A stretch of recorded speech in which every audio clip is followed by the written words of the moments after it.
in the process of 2 videos here. Accidentally started opening this. Don't even have it set up yet. But here we go. I replaced the hard drive in my computer, SSD, whatever you want to call it. And I have an extra M.2 now, so I was like, might as well pick up a external drive adapter, enclosure, whatever you call it. So this is the one I ended up with, M.2. If it's just the normal socket, I guess. There's all the stuff on the back there you can read. And it changes into a different language if you're that language. I bought it used. Normally don't have a problem with used stuff from Amazon. Sometimes I do. Don't think this one's going to be a problem. But we're going to check the fitment to see if it's nice. I'm not going to check the speed because it's very subjective depending on what type of file you're moving.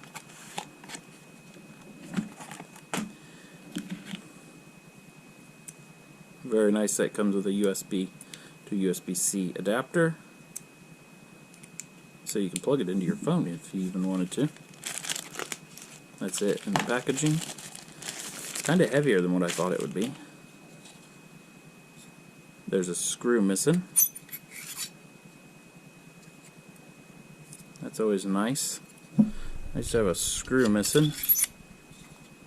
I may just find a screw, or yeah, that's why it's used. Somebody else needed the screw more than I did. Yeah, so there's a screw missing. Screw. So if you're buying this, make sure you get a screw. I'm most likely going to have to return it just for that screw. Ugh, it's so scratchy.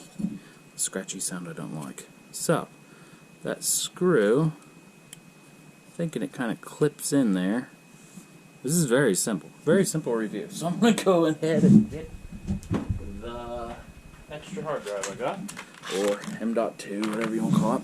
There's the one that came out of my computer. This is the one I put in that replaced it.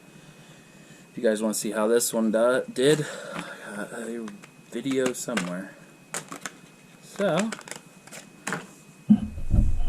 I'm assuming that screw doesn't do much.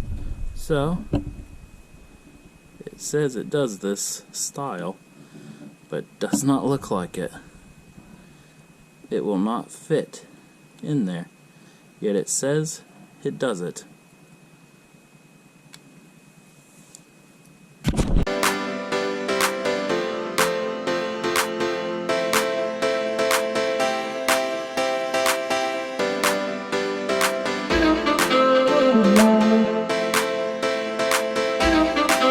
Thank you.